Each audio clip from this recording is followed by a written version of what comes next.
Hello students, आपका मेरे channel smart study में स्वागत है। स्टूडेंट्स, आज हम शिक्षा निदेशालय की तरफ से दी जाने वाली वर्कशीट नंबर 14 करेंगे, जो कि क्लास 6 की है और विषय है सामाजिक विज्ञान।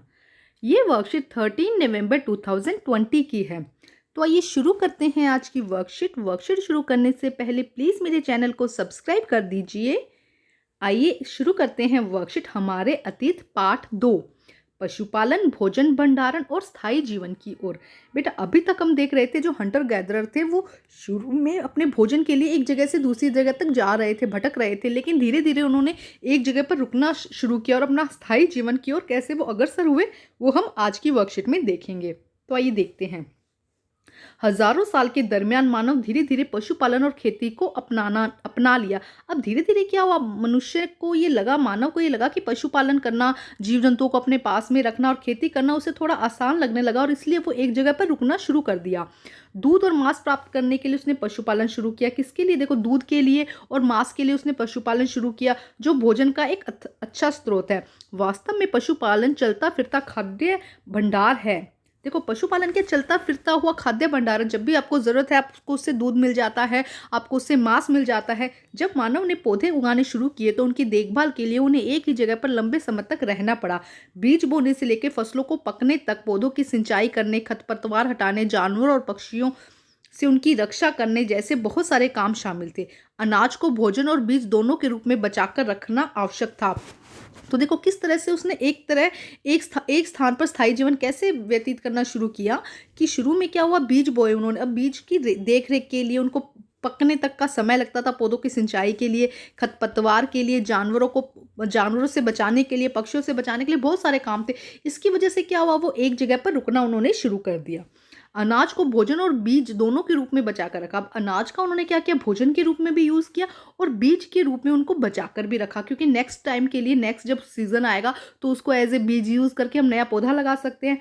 इसीलिए लोगों को उसके भंडारण की बात सोचनी पड़ी होगी। इसीलिए क्या होगा कि नेक्स्ट हमें पौधा उगाना तो हमें बीज चाहिएगा, तो एक तरफ तो उन्होंने उसको अनाज के लिए यूज़ किया और दूसरी तरफ उन्होंने बीज के रूप में उसे भंडार करके रखना सोचना पड़ा।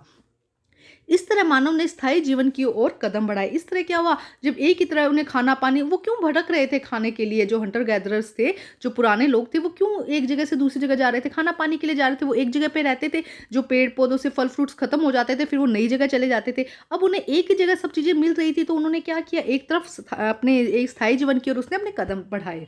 पुरातत्वविदों को कुछ स्थलों पर झोपड़ियां और घरों के निशान भी मिले हैं। तो जो पुरातत्वविद भाग कौन सा होता है, जो पुरानी चीज़ों को खोजता है बेटा, तो उन्हें अगर वो कहीं ढूंढते हैं, पुराने जगह को ढूंढते हैं, तो उन्हें लगता है कहीं उन्हें झोंपड़ियों और घरों के निशान भी मिले हैं। जैसे कि बुर्ज होम, कश्मीर में लोग गड्ढे के नीचे घर बनाते थे, जिसे गर्तवास कहा जाता है। इसमें नीचे उतरने के लिए सीढ़ियां होती थी और इन घरों में उन्हें ठंड के मौसम के से सुरक्षा मिलती होगी। तो देखो क्या कहा जा रहा है यहाँ पे, अब उन्होंने क्या, एक जगह रुकना शुरू कर दिया। अब जब एक जगह रुकना शुरू कर दिया तो मौसम की बहुत सारी ज़रूरतें होती है जिन्हें उन्हें पूरा करना पड़ता है। तो देखो क्या हुआ, झोंपड़ी और घरों के निशान मिले, जिसका एग्जाम्पल देखो कैसे कि बुर्ज होम, याद करना पड़ेगा बेटा, बहुत इंपॉर्टेंट है। बुर्ज होम कहाँ है, कश्मीर में है। यहाँ पे क्या करते थे लोग, गड्ढे में घर बनाकर रहते थे। गड्ढे के नीचे क्या करते थे, जमीन के नीचे गड्ढे में घर बनाते थे, जिसे गर्तवास कहा जाता है। इसमें नीचे उतरने के लिए सीढ़ियाँ भी होती थी और घर, अब जो नीचे होता तो घर गर्म होता था, तो वो क्या करता था, उन्हें ठंड से बचाता था। इसका और एक एग्जाम्पल है मेहरगढ़। इसका एग्जाम्पल देखिए, ये है इंडिया में, बुर्ज होम कश्मीर में है, मेहरगढ़ का है वर्तमान में वो पाकिस्तान के अंदर आता है। से चौकोर एवं आयताकार घरों के अवशेष मिले। देखो मेहरगढ़ में क्या है, चौकोर और आयताकार घर मिले। प्रत्येक घर में 4 या उससे ज्यादा कमरे होते थे, जिसमें से कुछ कमरे भंडारण के काम आते होंगे। कुछ कमरे किस काम आते होंगे, देखो अगर 4-4 कमरे हैं घर के अंदर, तो कुछ भंडारण, क्योंकि उन्हें अनाज को भंडार भी करना था ना, तो कुछ कमरे भंडारण के काम आते होंगे। यह वह स्थान है जहां स्त्री पुरुषों में इस क्षेत्र में सबसे पहले जो गेहूं उगाना, भेड़ बकरी पालना सीखा होगा। तो कह रहे कि यह मेहरगढ़ एक ऐसी जगह है जहाँ पे स्त्री पुरुषों ने सबसे पहले जो गेहूं उगाना, भेड़ बकरी पालना, ये सब सीखा होगा। तो देखो यहाँ पे हमें दिया गया है बेटा, देखो इस तरह से आयताकार घर है ना, ये तो मेहरगढ़ के घर का चित्र यहाँ पर दिया गया है। और देखो यहाँ पे डायग्राम हमें इंडिया का मैप भी दिया गया है, जिसमें हमें बताया गया है कि देखो ये है बुर्ज होम, ये कौन सी जगह है, देखो कश्मीर के अंदर आती है। और ये है मेरठ, ये आता है पाकिस्तान के अंदर। देखो यहाँ पे हमें निशान ये बताए गए हैं मैप के अंदर, तो इनको भी आप थोड़ा सा नोट करके रखिए बेटा, ठीक है। अब हम करते हैं इसके क्वेश्चन आंसर। मेहरगढ़ में कई ऐसी कई कब्रें भी मिली है जिसमें मृतकों के साथ कुछ सामान भी रखे जाते हैं। एक कब्र में मृतक के साथ एक बकरी को भी दफनाया गया। शायद लोगों की आस्था थी कि मृत्यु के बाद भी जीवन होता है। तो देखो मेहरगढ़ में क्या मिली है, कई कब्रें भी मिली है। कब्र जानते हैं ना आप लोग, जब किसी इंसान की डेथ हो जाती है तो उसको मिट्टी में दबा दिया जाता है, तो उसे हम क्या कहते हैं, कब्र। तो उस समय क्या हुआ, मेहरगढ़ में कुछ कब्र मिली है, उसके साथ मृतकों का जो सामान होता है जिसको मृतक अपना यूज़ करता है डेली लाइफ में, वो सामान भी मिला है। क्यों?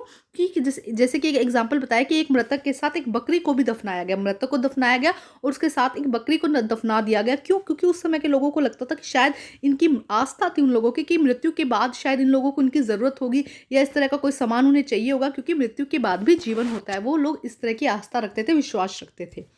तो अब हम करते हैं इसके क्वेश्चन आंसर। देखिए प्रश्न नंबर 1, शिकारी मानव के लिए पशुपालन इतना ज़्यादा महत्वपूर्ण क्यों हो गया था, अपने विचार में लिखिए।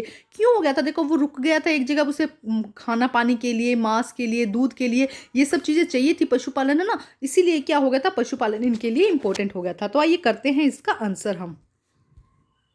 तो आइए करते हैं उत्तर नंबर 1, शिकारी मानव के लिए पशुपालन दूध और मांस प्राप्त करने के लिए बहुत अच्छा स्रोत था। पशुपालन क्यों करना शुरू कर दिया था? क्योंकि उन्हें वहां से दूध मिल रहा था और मांस मिल रहा था, तो दूध और मांस के लिए बहुत अच्छा स्रोत था। वास्तव में पशुपालन चलता फिरता खाद्य भंडारण था। अब चलता फिरता खाद्य भंडारण है, जिसकी जब जरूरत है उनको दूध भी मिल जाएगा और उससे मांस भी मिल जाएगा, जिसके कारण पशुपालन उनके लिए बहुत महत्वपूर्ण हो गया था।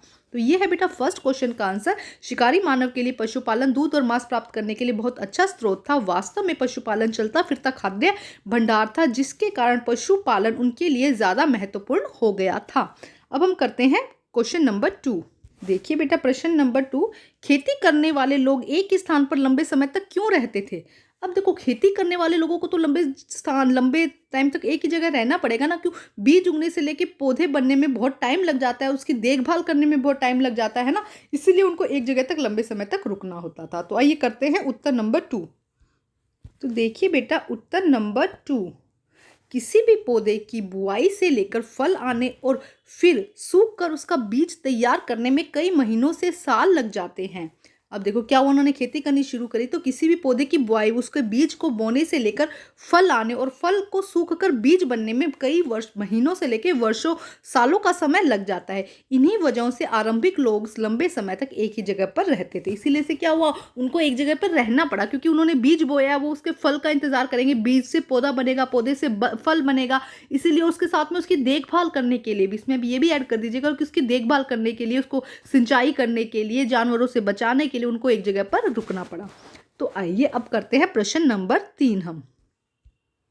प्रश्न नंबर 3, बुर्ज होम और मेहरगढ़ में पाए जाने वाले आवासीय स्थलों की विशेषता बताइए।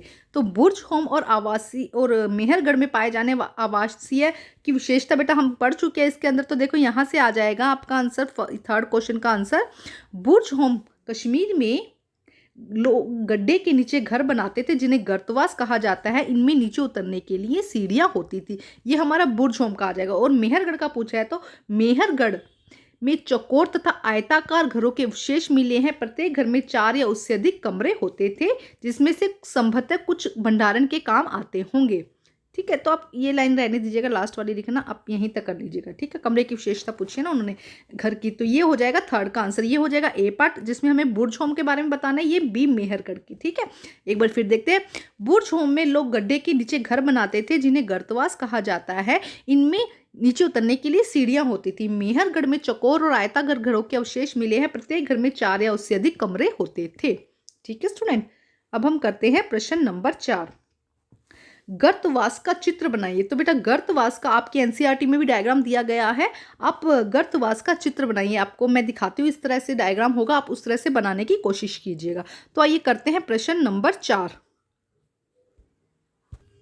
तो देखिए बेटा इस तरह की पिक्चर होती है, इसे गर्तवास कहा जाता है। गड्ढे के अंदर घर बनाया जाता है, इसे हम गर्तवास कहते हैं। ठीक है स्टूडेंट, तो आप भी इस तरह का पिक्चर बनाने की कोशिश कीजिएगा अपनी नोटबुक में। ठीक है स्टूडेंट, तो बेटा आज की वर्कशीट कंप्लीट होती है। वर्कशीट कंप्लीट करके अपने टीचर से चेक कराइए और प्लीज़ मेरे चैनल को लाइक कीजिए, सब्सक्राइब कीजिए और शेयर कीजिए। Thank you students.